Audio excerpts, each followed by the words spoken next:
I was posed by a question, but what is the water of life? The water of life is so important to us as human beings because without the water of life, we don't exist.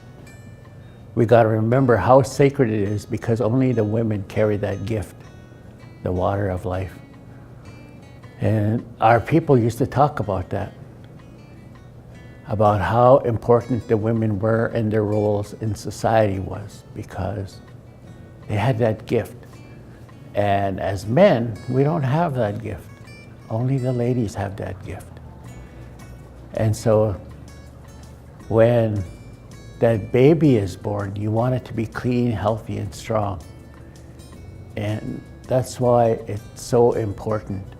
And we got to keep and share Mother Earth in a good way.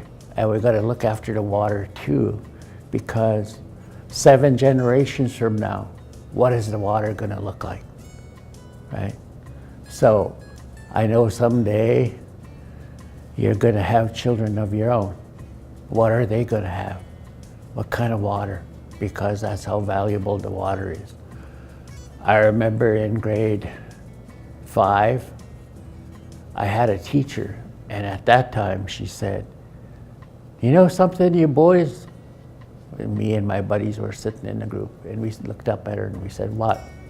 She said, "Someday that water is going to be worth more than a gallon of gas." And we are at that point now in time where water, we pay more for water than we do gas. And so that's why water is so important. And we got to always remember how important our mothers are, our sisters, our cousins, right? Because they carry that gift. And we need to look after them. We need to look after them today, tomorrow, and into the future. So that's why it's so important.